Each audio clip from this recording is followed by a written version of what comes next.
तो जैसा कि मेरे प्यारे साथियों, प्यारे बच्चों, आज इंग्लिश ग्रामर के सेशन में हम पढ़ाएंगे फ्यूचर कॉन्टिन्यूअस टेंस।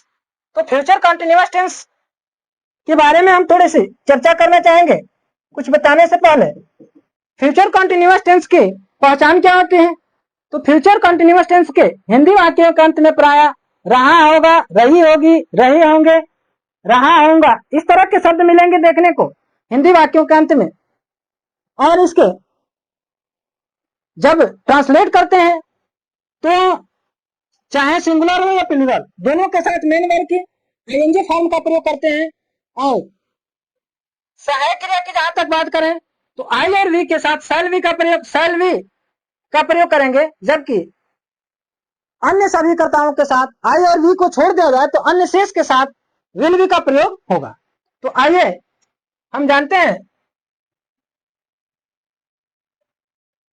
पहचान।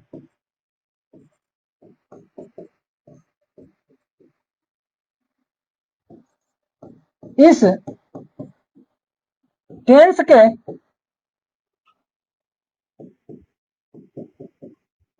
हिंदी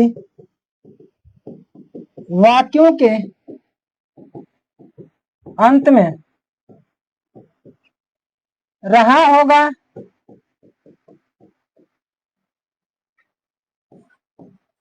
रही होगी,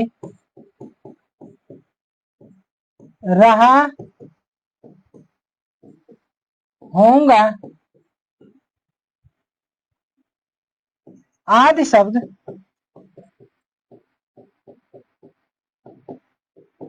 आते हैं। इसके सिंपल सेंटेंस या पॉजिटिव सेंटेंस के रूल की बात करते हैं। जैसा कि अफर्मेटिव सेंटेंस का स्ट्रक्चर बना है तो होगा कि subject plus will shall plus V plus भी I N G plus object plus E T C. अब जैसा कि हमने बताया कि आई और वी के साथ शैल वी का प्रयोग होता है, जबकि अन्य सभी कर्ताओं के साथ विल वी का प्रयोग होगा। जैसे कहा जाए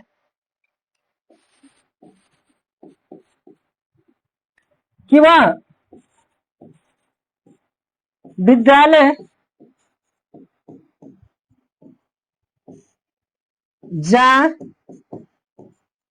रही होगी। तो स्ट्रक्चर के अकॉर्डिंग यदि देखें तो यहाँ सब्जेक्ट वह है, इसके अनुसार सहायक क्रिया विल का प्रयोग होगा। तो she will be going to school. यदि कहा जाए कि वह विद्यालय जा रही होगी तो ट्रांसलेट होगा, जब होगी बता रहा है तो she will be going to school. मैं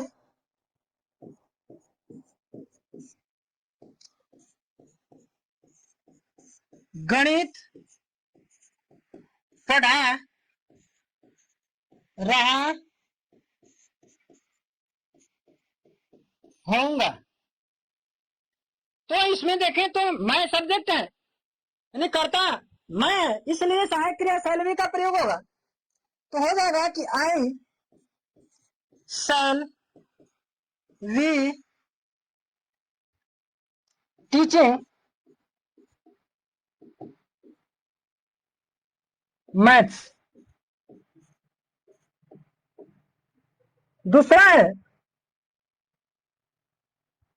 अगला वाक्य लेते हैं, कहा जाए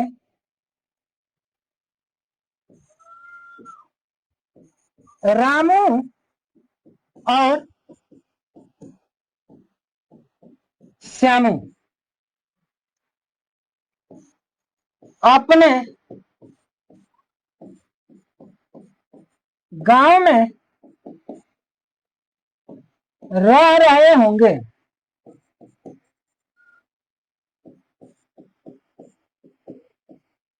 तो बनेगा, जैसा कि रामू और श्यामू सब्जेक्ट है, तो होगा कि रामू एंड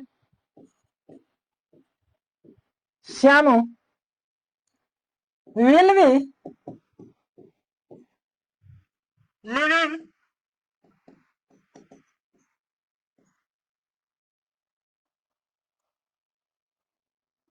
their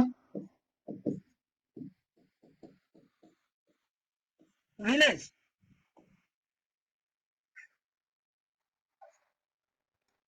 इसी प्रकार से इसमें नेगेटिव सेंटेंस को हम देखते हैं।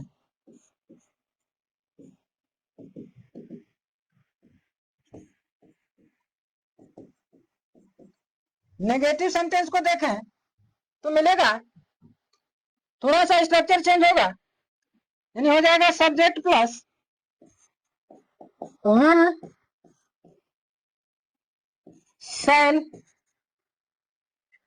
Plus not plus V plus M B first form plus ING plus object plus ETC. यानी जैसे ही नकारात्मक वाक्य होगा वैसे ही थोड़ा सा स्ट्रक्चर में चेंज होगा, यानी नॉट का प्रयोग सेल या विल के जस्ट बाद और वी के ठीक पहले हम यूज करते हैं। जैसे एग्जाम्पल के माध्यम से समझते हैं। वे गीत नहीं गा रहे होंगे। तो बनाएंगे कि they will not be singing a song. संपूर्ण वाक्य को देखा जैसे कहा जाए कि वे गीत नहीं गा रहे होंगे, तो दे क्या है, सब्जेक्ट है, तो दे सहायक क्रिया लगेगा। नॉट है तो विल नॉट बी, उसके बाद मेन वर्ड सिंगिंग, सिंग मिस होता है गाना, गाना में आईएनजी जोड़ेंगे सिंगिंग हो जाएगा, और सॉन्ग मिस होता है गाना, तो they will not be singing a song. दूसरा एग्जांपल लेते हैं कि तुम अपना कार्य नहीं कर रहे होगे। तो बनाएंगे सब्जेक्ट सहायक क्रिया विल नॉट वी,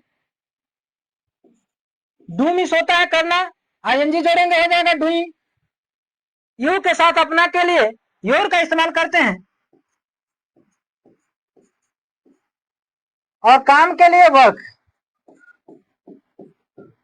तो देखें तो बनेगा कि तुम अपना कार्य नहीं कर रहे हो, तो बना सकते हैं कि you will not be doing your work.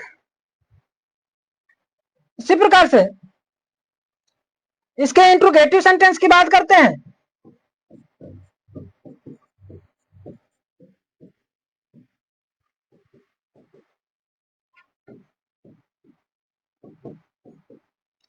Interrogative sentence में हम देखेंगे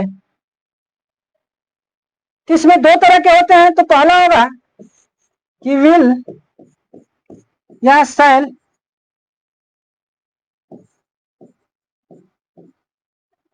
plus subject plus V plus V1 first form plus ING plus object plus ETC. तो पहले स्ट्रक्चर को समझते हैं एग्जाम्पल के माध्यम से। जैसे कह दिया जाए कि क्या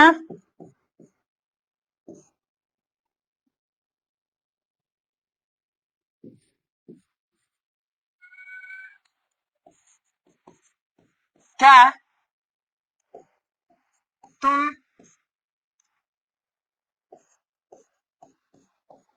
आगरा से आ रहे होगे। तो जब प्रश्न सूचक वाक्यों में प्रश्न सूचक शब्द जब पहले ही आ जाते हैं तो प्रश्न सूचक शब्दों की अंग्रेजी नहीं बनाते। कर्ता के अनुसार सहायक क्रिया को सबसे पहले रखते हैं, तो कर्ताओं के अनुसार सहायक क्रिया will, you, we come miss होता है ना, कमिंग। से के लिए फ्रॉम का प्रयोग होता है जब कहीं से आ जाता है तो फ्रॉम आगरा। इसी तरीके से यदि दूसरा एक सेंटेंस लेते हैं, जैसे कहा जाए कि क्यों हम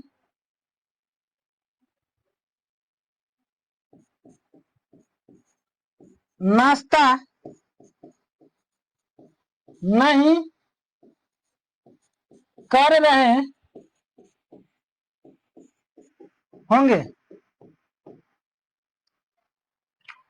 क्यों हम नाश्ता नहीं कर रहे होंगे, तो बनाएंगे सब्जेक्ट हम के अनुसार सहायक के लिए शैल वी नॉट वी। नाश्ता करना का मतलब कि टेक, तो टेक में आईएनजी जोड़ेंगे, हो जाएगा टेकिंग। और नाश्ता का होता है ब्रेकफास्ट।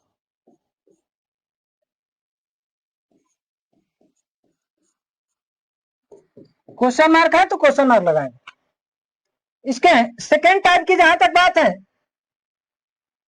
तो सेकेंड स्ट्रक्चर में बस आपका क्वेश्चन वर्ड जब बीच में आएंगे, जब प्रश्न सूचक वाक्यों में प्रश्न सूचक शब्द बीच में आ जाते हैं तो प्रश्न सूचक शब्दों की अंग्रेजी सबसे पहले बनाते हैं। जैसे फॉर एग्जाम्पल कह दिया जाए कि वे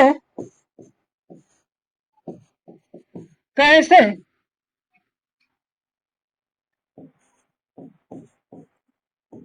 दोपहर में नहीं सो रहे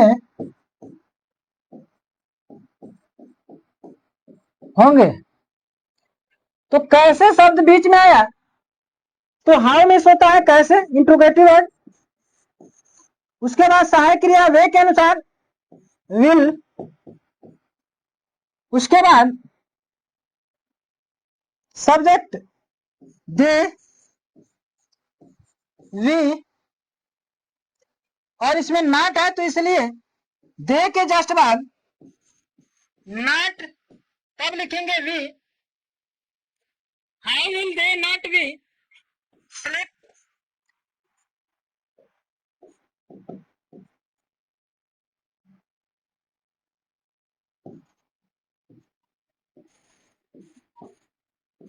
स्लीप में आईएनजी जोड़ेंगे स्लीपिंग।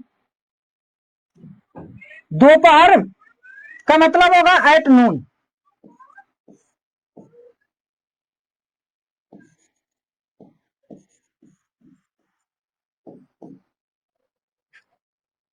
अगला एक उदाहरण लेते हैं, जैसे कह दिया जाए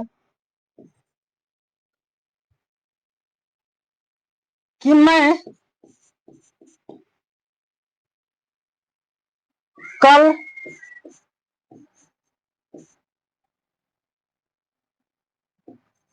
कहाँ जा रहा होऊंगा।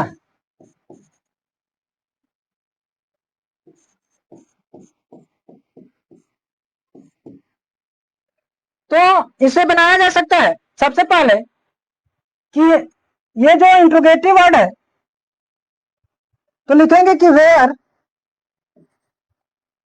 उसके बाद मैं के अनुसार सहायक क्रिएशन,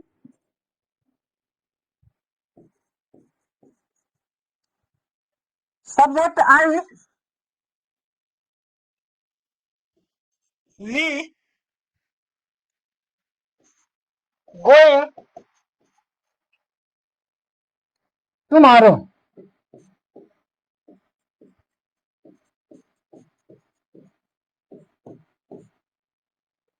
यानी आने वाले कल के लिए टुमारो का प्रयोग होता है, बीते हुए कल के लिए स्टरडे का प्रयोग होता है, और आज के लिए टुडे का।